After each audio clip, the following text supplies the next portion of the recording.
Hey guys, Sri Lankan Sammi back on the road. Saturday, we're with Dad. Dad, say Hi. Superstar Mom is here. Superstar Desmond's here. We're headed to the city. Mom, say hello. of course. We're headed into the city, but today I wanted to talk to Mom. We got the new Voya wireless microphones. Mom's wearing one, so hopefully you guys can hear her well. We're going to talk today about my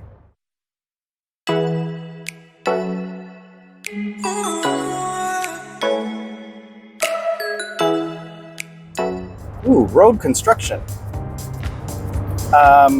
My citizenship. A couple of people have asked about how I got my citizenship. So first of all, I'm going to give you a little heads up. I was born a Sri Lankan citizen because my dad was working for the embassy in China. So I was born in China, but I was born on a Sri Lankan citizenship, on a Sri Lankan passport, right? Well, you can correct me. You were born a Chinese, and we registered you as a Sri Lankan citizen. Okay, well, Yeah. I mean, Yeah. could I have kept my Chinese birthright? They don't give birthright. They don't. They don't give. No. So technically, Yeah. I was born a Sri Lankan. Yes. You know, because the Chinese would have never given me citizenship, right? They don't recognize my No. birth. Even though I was born in a Chinese hospital, Right. Don't repeat. I was born in the embassy for what they thought. So I flew. Mom kept. She's a keeper. She kept all the old passports going back to 1960, to my dad's first passport. And I am registered under her passport. You'll see it's written in there, my name and my brother's name. So we flew for the first part on her passport, and then we got Sri Lankan passport later on. No, you never got. You got Canadian passport. I have a Sri Lankan passport. You got your Sri Lankan passport only now, Sam.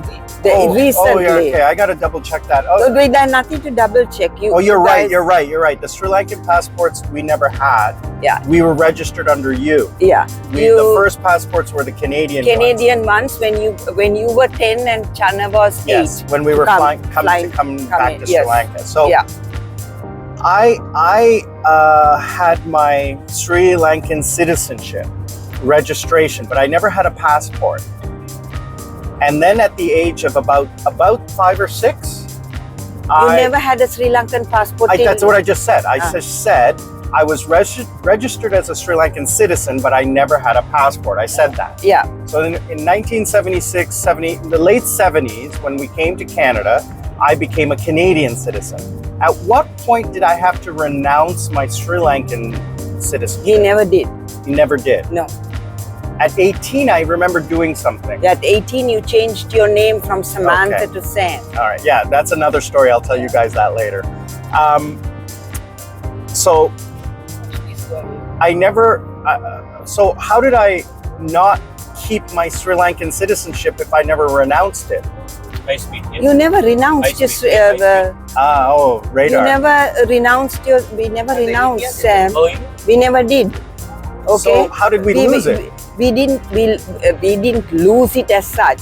We just never renewed it. We never. You don't renew your citizenship. We never renewed our passports. Okay. So once we did that, then we are automatically, because we are born in this country, registered in this country, we are Sri Lankan citizens. Okay. Period. So yeah. When I got my Canadian citizenship, I had to. I think I did something about China though. I had to sign something. I remember that. Sam. That was by my name. Not your name, because your birth certificate, yours and Chana's birth certificates were all in Chinese. Dad had to take it to his office. There was a manager who translated it. Right, then we had to take it to a lawyer who was your uncle, got him to sign it, and then they accepted it. Okay. Because the Canadians would not read Chinese. Back in those days. Yeah. All right. So in about 4 or 5 years ago, I don't care about the exact date, Mom. I don't, but about 4 or 5 years ago, I started the process to get my Sri Lankan citizenship. Yes. To re-establish or restart my Sri Lankan citizenship. So that was a huge process. And let me tell you something. This was pre-COVID, and I was here for a month. And in that month, we still couldn't get it done because the amount of paperwork we had to do. So I had to file all of my paperwork with the Sri Lankan government here. And you also had to get what you may call it a police report from Canada. That was the thing that took the longest, and it was a pain in the butt to get that, and it cost $300 or $400 because we expedited it, and it still didn't get here in time. I left the day before it arrived. And what else? So it's just the process. It's the process, but it was so labor intensive. And then the other thing was that we had to deposit money, right? Yeah. How much? In order for you to get your visa quickly. No, not visa. I mean, sorry, passport, citizenship, right? You were not a businessman. So yeah, I was just a regular person. We had to deposit $25,000 US in a bank and secure it. And secure it for 1 year.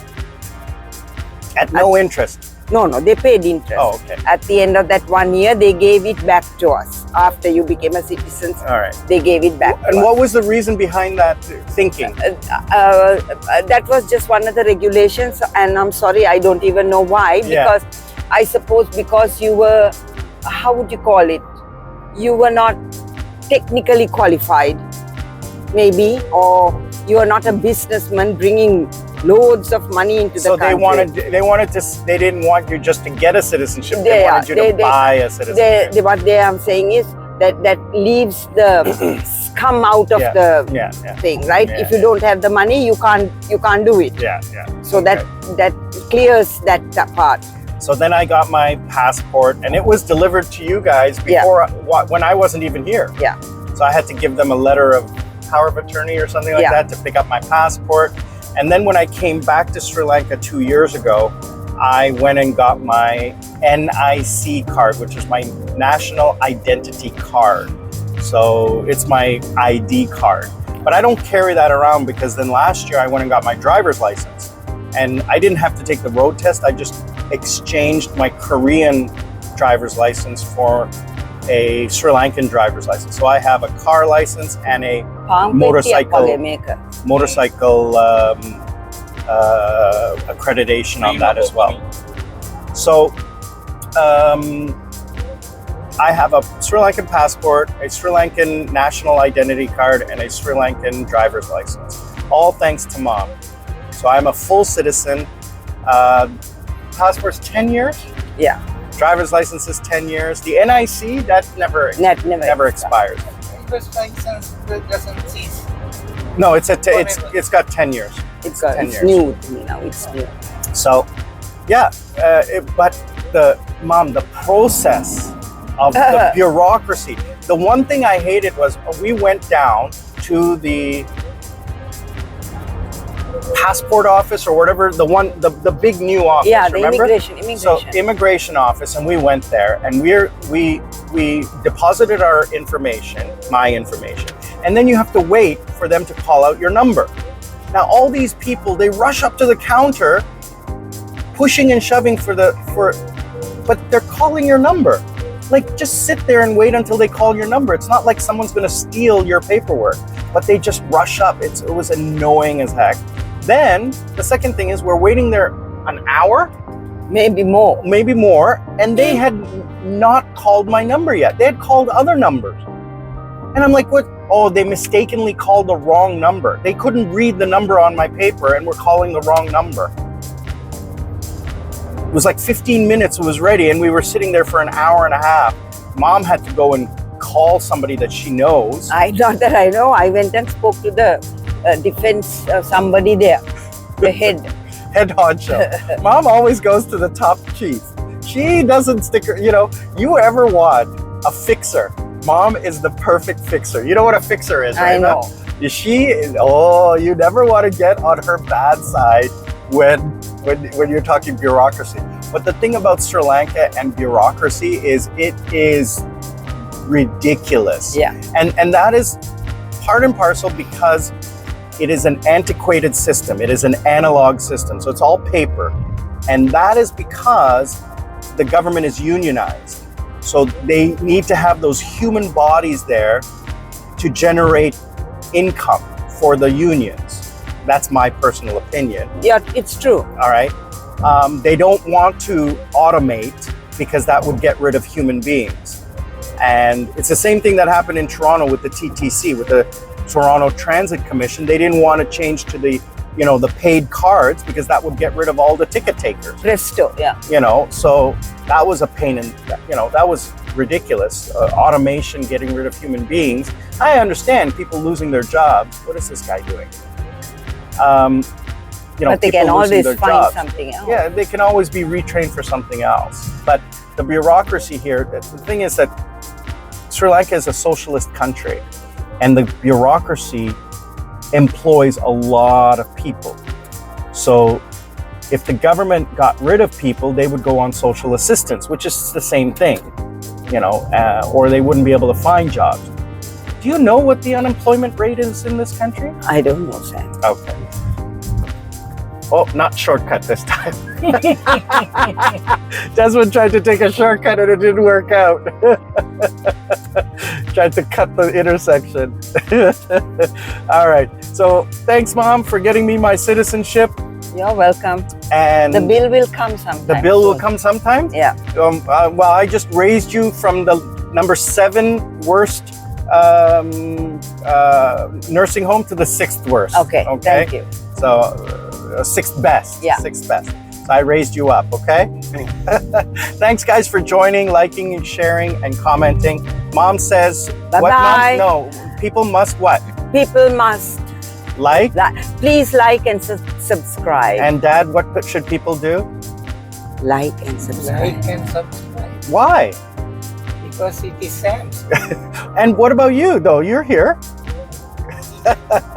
And then for a treat today, Dad, because Dad hasn't eaten, because he's fasting for his blood test, we're going to go to Taco Bell.